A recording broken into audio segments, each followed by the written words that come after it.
연애할 때 사귀는 동안 정말 잘 지내는데 결혼 얘기만 나오면 갑자기 멀어지거나 잠수 타는 사람들이 있죠. 그런 사람들을 만나면 이 사람 뭐야, 진심이 아니었나? 나 사랑하는 거 아니었어? 나 지금까지 뭐 했지? 이렇게 생각이 들 거예요. 하지만 그 사람들의 이면에는 정말 깊은 심리적인 공통점이 있습니다. 그래서 오늘 할 영상의 주제는 결혼 얘기만 나오면 도망치는 사람들의 특징에 대해서 이야기를 하려고 합니다. 그 첫 번째가 완벽한 타이밍을 기다린다. 결혼 얘기만 나오면 도망치는 사람들은 이렇게 생각을 해요.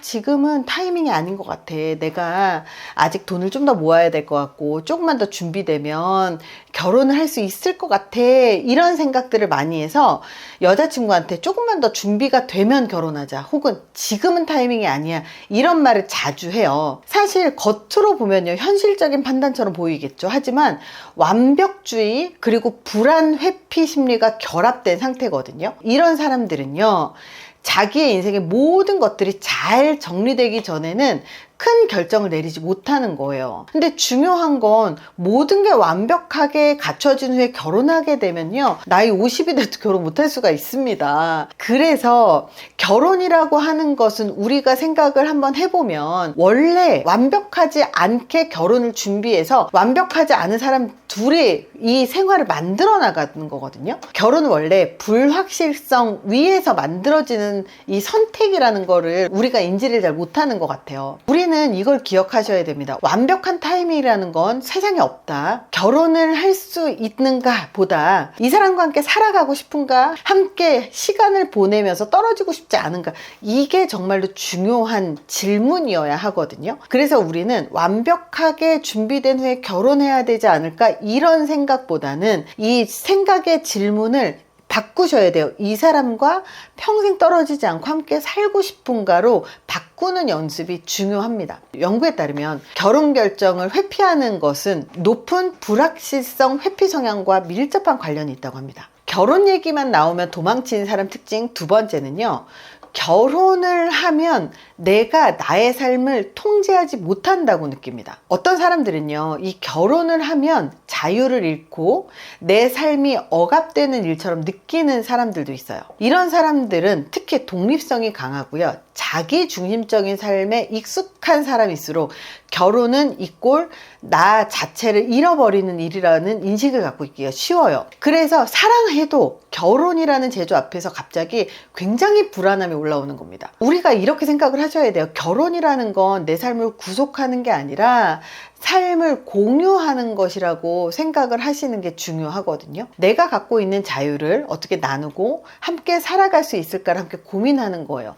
결혼과 동시에 나의 삶이 갑자기 막 변했다, 바뀌었다, 결혼 전과 결혼 후가 너무 많이 바뀌었다, 아이가 생겨서 바뀐 거는 어쩔 수가 없지만 와이프 한 명이 생겼을 뿐인데, 혹은 남편 한 명이 생겼을 뿐인데 내 삶이 완전히 바뀌어버렸다, 이거는 잘못된 거예요. 그래서 나의 삶이 그대로 진행이 되면서 함께 파트너가 함께 같이 그 삶을 살아가 나가는 거라고 생각을 하셔야 되거든요. 심리학자 프롬은 성숙한 사랑은 자신을 유지한 채 타인과 하나 되려는 노력이라고 이야기를 합니다. 결혼 얘기만 나오면 도망치는 사람 특징 세 번째입니다. 부모의 불행한 결혼을 보고 자란 사람들이에요. 어릴 때 부모의 갈등이나 이혼 그리고 폭력을 목격한 경험이 있는 사람들은요, 무의식적으로 결혼에 대해서 부정적인 신념을 갖기 쉽죠. 이런 사람들은 결혼 혹은 가정 자체가 사실 지옥이라고 생각하고 결혼은 내 삶이 망가지는 거라고 생각을 하는 그런 무의식적인 생각이 박혀져 있어요. 그렇기 때문에 결혼이라는 말이 나오는 순간 이 관계를 확 밀어내버리는 거죠. 우리는 이 결혼에 대한 그 자기의 신념을 써볼 기회가 거의 없거든요. 그래서 이 결혼이라는 것에 대해서 나의 생각을 그냥 쭉 한번 써보세요. 그냥 제약 없이 생각나는 대로 그냥 쭉 쓰다 보면 내가 결혼을 어떻게 생각을 하고 있는지를 알게 되거든요. 이렇게 점검을 해보시는 건 되게 중요합니다. 그리고 이렇게 다 써놓고 나서 내가 생각하는 이 결혼에 대한 신념, 결혼에 대한 생각이 정말 사실인지, 혹은 내가 하필이면 내가 그런 경험을 해서 어렸을 때 가정 내에서 하필이면 그런 안 좋은 경험을 해서 내가 스스로 만들어 놓은 왜곡인지 구별하는 작업은 필요합니다. 인지행동치료, 인지치료에서는 이런 왜곡된 신념을 재구성하는 작업이 반드시 필요하다라고 이야기를 하거든요. 그래서 결혼이라는 거를 물론 꼭 해야 될 필요는 없지만 잘못된 내 사고방식을 갖고 있다는 것 자체가 내가 아프다라는 거고, 그리고 내가 정신적으로 건강하지 않다는 거거든요. 그렇기 때문에 건강하게 삶을 살아가는 건 굉장히 중요한 일이에요. 그래서 건강하게 회복되고 나서도 내 생각에는 결혼이 나의 생활 습관이나 나한테 맞지 않아, 그래서 결혼을 선택하지 않고 살아간다면 건강한 신념 그리고 건강한 선택이 될 수 있겠지만, 그게 아니라 과거의 경험 때문에 내 인지 구조가 잘못되고 내 신념 체계가 잘못됐다면 건강하게 되돌려 놓는 건 다른 사람을 위해서가 아니라 나 자신을 위해서 중요한 작업입니다. 결혼 얘기만 나오면 도망치는 사람 특징 네 번째입니다. 상처받는 것이 두려운 사람들이에요. 결혼은 확실한 정말 안정적인 관계처럼 보이지만 사실은 그 사람의 깊은 내면, 정말 바닥을 볼 수 있는, 그리고 보게 되는 과정이에요. 그래서 그 상대방에 대해서 실망할 수도 있고, 그리고 그 사람과의 관계에서 상처받을 수도 있어요. 결혼을 앞두고 혹은 결혼 얘기를 하면서 도망치는 사람들은 이렇게 상대방과 더 깊은 관계에서 그 사람의 정말 깊은 바닥을 보는 게 두려워서, 그래서 그 두려움을 피하고 싶어서 아예 시작하지 않거나 관계를 끊어버리는 사람들도 있습니다. 이럴 때 우리는 어떻게 해야 되냐면, 상처를 피하려고 하는 게 아니라 그 안에서 서로 회복할 수 있는 힘을 키우는 게 되게 중요하거든요. 사실 회피는 쉬워요.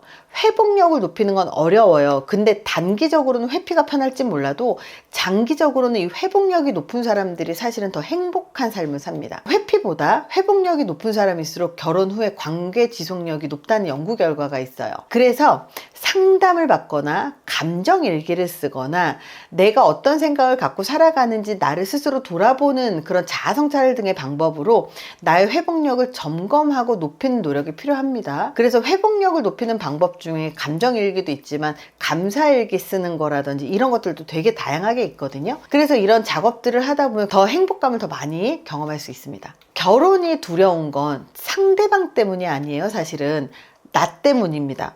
내가 이 결혼을 도망치고 싶다면 상대방이 원인이 아니라는 것만 기억해도 우리는 인생 성공일 거예요. 내 내면 안에 심리적인 불안정 때문일 수 있다는 사실을 인지하시고, 결혼 얘기가 나왔을 때 자꾸 도망가고 싶다면 그 감정을 부정하지 말고 직면하고 스스로에게 질문해 보세요. 정말 내가 정말로 사랑하는 이 사람하고 어떤 관계를 원하는 사람인가, 이거를 반드시 스스로 고민해 보는 건 정말 필요하다고 생각합니다. 그럼에도 불구하고 나는 결혼을 하고 싶어 라고 생각을 한다면, 심리학자가 만든 국내 최초 인성검증 결혼정보회사 결혼의 희연에서 진짜 인연을 만나보세요.